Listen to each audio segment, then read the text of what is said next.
mission let's go trouble 찾으러 Guys, jadi kami dari kelompok 4 akan melakukan observasi di mana di Rumah Adat Banjuang. dengan beranggotakan dengan saya sendiri, Clarissa Wiranda Rahmi, Dan saya Syifa Urahma. dan menjadi kameramen saat ini adalah Rafael Dendra. Selamat menyaksikan. Halo guys, kembali lagi nih bersama kami berdua. Gimana? Masih kalian pantau kan kami? Jadi guys, di sini kami sudah berada di depan pintu Rumah Adat Banjuang. Kak, kami izin wawancara ini Kak. Kalau boleh tahu dengan siapa ya Kak? Cantik banget. Lihat deh. Jadi Kak, pas kami masuk nih Kak, kami melihat kayak ada warna cerah gitu Kak, kayak terpantau gitu Kak di sebelah. Warna cerah. Iya Kak. Yang kalau dilihat-lihat nih Kak, ini kayaknya pakaian adat ya Kak. Bulan sekarang tema musim Rumah Adat ini pakaian adat Solo. Jadi orang Solo itulah dia pakaian waktu acara pernikahannya. Silahkan dilihat. Kalau boleh tahu nih Kak, ini kan ada beragam warna kalau dilihat Kak. Kalau boleh, ini arti makna dari warna-warna tersendirinya apa ya Kak? Arti dan maknanya sama dengan bendera Minangkabau, merah, kuning, dan hitam. Itulah yang ciri khasnya baju adat atau baju nikah perkawinan orang Minangkabau. Tapi nanti yang bedakannya adalah penutup kepala yang dipakai sama mereka. Nanti ada dari Solo, ada dari Tanah Datar, ada dari Kota Gadang, dan ada dari Kota Bukit Tinggi. Cuma itu yang membedakannya. Terus Kak, nengok-nengok tentang pakaian nih Kak, di sebelah depan sana tuh ada kain gitu Kak. Kalau boleh tahu nih kayak motif-motifnya dari mana aja nih Kak? Kebetulan kain yang ada di sini itu produksi dari Pandai Sike. Nah, yang ini dibuat dengan masih manual, pakai perlengkapan tradisional, tidak pakai mesin. Ini dia contoh kain-kainnya. Kalau secara manual berarti nih prosesnya tuh berarti berapa lama tuh Kak? Kurang lebih mungkin bisa sampai berbulan-bulan kali, karena dia tidak pakai mesin, tidak pakai alat manual yang dari kayu. Nah, kalau dilihat-lihat nih Kak, ada kayak Miniatur yang berkaca gitu Kak. Miniatur yang isinya ada rumah gadang, Kak. Boleh tolong jelasin nggak, Kak, apa aja? Oke. Nah, kebetulan sekarang yang di depan mata kita sekarang miniaturnya surau dengan balai ruang. Balai ruang ini adalah tempat kita melaksanakan rapat atau balai pertemuan. Kalau surau adik-adik pasti tahu fungsi surau sebagai tempat ibadah. Kalau orang dulu, lelaki Minangkabau tidurnya di dalam surau. Jadi tidak punya kamar di rumah. Terus kita menuju ke sana. Oke Kak, jadi kayaknya pas kita turun kita disambut sama harimau gitu ya Kak? Betul, ini adalah harimau Sumatera. Harimau yang dilindungi, makanya kita setelah dia matinya sakit ya, terus dia diawetkan. Makanya kita pajang di sini. Jadi ini termasuk satwa yang dilindungi. Oh gitu Kak. Kalau sepertinya kita akan disambut lagi dengan alat ukur tradisional nih Kak. Kalau boleh tahu nih bentuknya macam-macam banget nih Kak.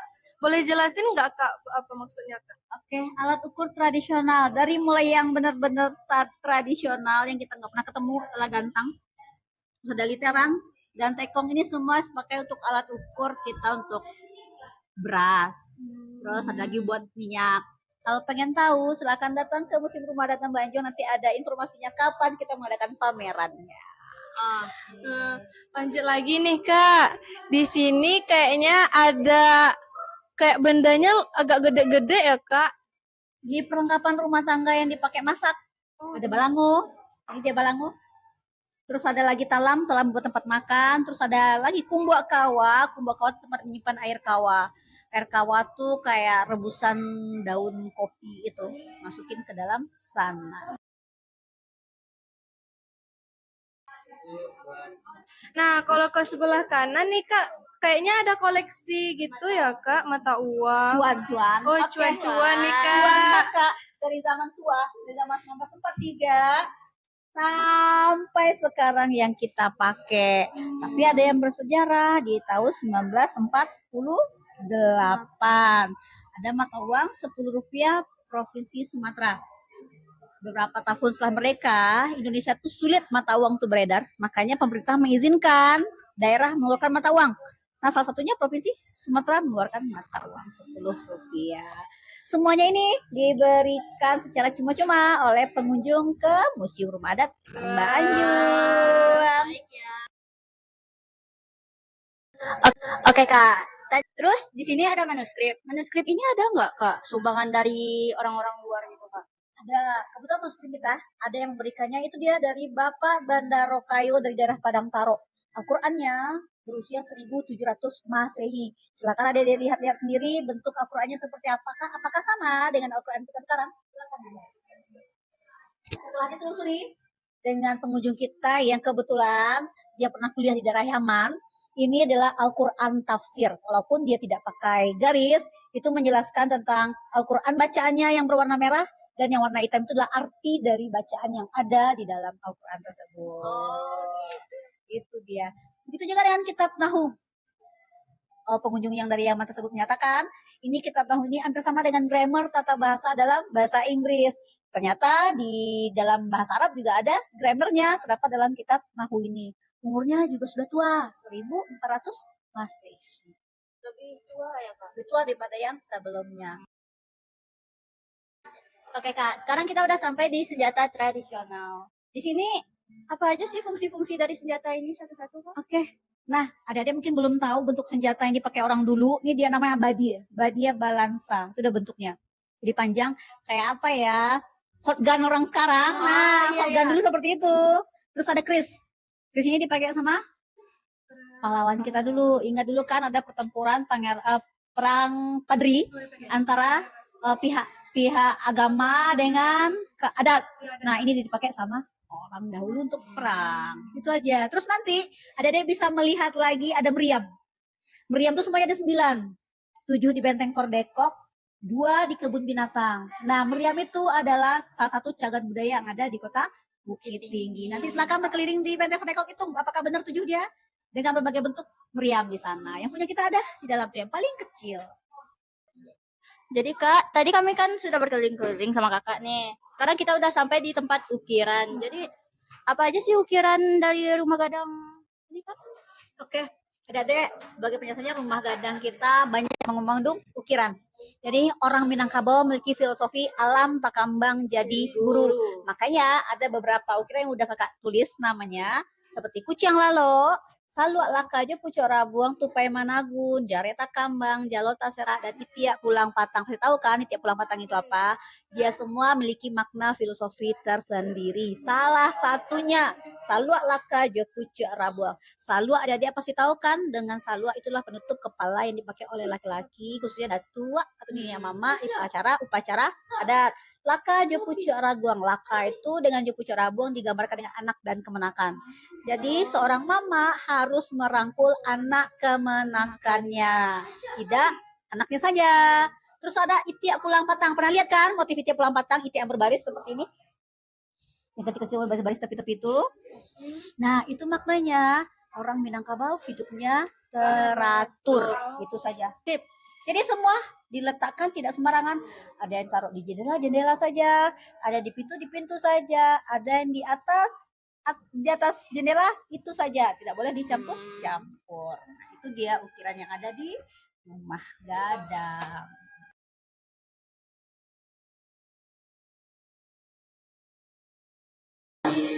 Nah guys, selama kita berkeliling, kita menggunakan sendal yang menggunakan bahan apa tadi Kak? Hasil kerajinan tangan Kota Bukit Tinggi. Salah satunya ada sendal ini yang pakai sulam tangan loh. Silakan adik-adik beli di pasar atas. Setelah berkeliling tadi di dekat sini kan Kak, kita belum ada membahas soal Rumah Gadang. Oke lah, Rumah Gadang. Rumah Gadang ini berdiri tanggal 1 Juli 1935. Masih di zaman pemerintahan Belanda. Jadi Rumah Gadang ini didirikan gunanya sebagai balai pertemuan serta tempat penyimpanan koleksi yang ada berbau budaya Minangkabau. Makanya museum ini dikatakan dengan museum etnografi. Kalau dari bentuknya ya Kak, dulu Minangkabau kan terdiri dari dua keselarasan ya kak. Ya. Bodi Cianjur satu sama Bodi Timur. Pilihan, betul. Iya. Kalau Banjul ini termasuk Bodi Cianjur kan? Kalau Banjul termasuk Kotot Pilihan. Oh, Dia memiliki anjuran kanan dan kiri. Jadi rumah gadang yang ada di rumah gadang kebun binatang ini kalau saja Kotot Pilihan. kalau dilihat-lihat ya kak, ujungnya biasanya emang seramai ini kak. Kalau hari Minggu. Kalau hari Sabtu dan Minggu dan weekend libur-liburan, pengunjungnya membludak kalau ramai dia. Pengunjungnya biasanya dari lokal atau mancanegara gitu kak. Kebetulan dalam minggu ini kita mendapat kunjungan yang luar biasa dari negara Holland sebanyak 17 wisatawan asing. Pokoknya dalam seminggu ini berturut-turut beberapa orang wisatawan asing masuk ke sini, tidak hanya lokal tapi internasional juga ada. Kemudian di rumah ada Banjul ini kak, saya penasaran. Kiranya kayak ukiran apa kak? Motifnya, seperti ukiran di dinding. Banyak motif ukiran dipakai itu bermacam-macam. Kalau tidak salah, lebih kurang 18 motif ukiran yang ada di sini dipajang di rumah gadangnya. Mungkin ada salah satu di antara mereka ada yang tepat tadi, ada yang kayak solaka, ada yang picolano, ada yang titik tulang patah. Tapi ada terpajang di rumah gadang ini. Mungkin karena sudah lama kak, pernah direnovasi nggak kak? Yes, pernah 2019 ditukarlah atapnya yang hijau tadi kembali dengan hijau lagi, terus sekalian memanfaatkan kandang yang ada sebagai tempat koleksi. Jadi kita sekarang ini adik-adik berada di dalam kandang. Karena rumah kita terlalu tua dan sejak kita pegang Dinas Pendidikan Kebudayaan itu free, tidak membayar masuk dalam rumah kandang, makanya untuk mengantisipasi pembludakan pengunjung ke sini, makanya kandang kita renovasi menjadi tempat koleksi. Kalau gitu siapa aja yang bertanggung jawab sama koleksi-koleksinya kak? Atau Yang- keseluruhan kota? Museum Rumah Adat dan Banjul bersama dengan Museum Rumah Kelahiran Buata itu satu naungan di bawah Dinas Pendidikan dan Kebudayaan. Siapakah yang bertanggung jawab dengan koleksi di sini? Walaupun kakak sendiri dari Dinas Pendidikan dan Kebudayaan dibantu oleh teman-teman yang lain untuk merawat koleksi yang ada di sini serta memberikan edukasi kepada pengunjung yang ada di sini, tidak hanya kakak, tapi teman-teman yang ada yang lainnya mampu dan sanggup untuk memberikan edukasi kepada para pengunjung. Mungkin sampai sini aja ya kak wawancara kita kali ini. Oke, ya, terima kasih adik-adik. Silakan ditunggu informasi apapun di Instagram kita di Museum Rumah Adat Banjul atau stay seminggu mencari kakak di sini buat mencari informasi kembali. Terima kasih. Terima kasih ya kak. Ya, sama-sama. Teman-teman jangan lupa pergi ke sini ya. Soalnya wisata-wisata ini sangat edukatif. Terima kasih ya kak. Oke, teman-teman. Nanti nama IG-nya di-mention di bawah ini ya teman-teman. Museum Rumah Adat dan Mbak Anjua. Terima kasih kak. Oke, sama-sama.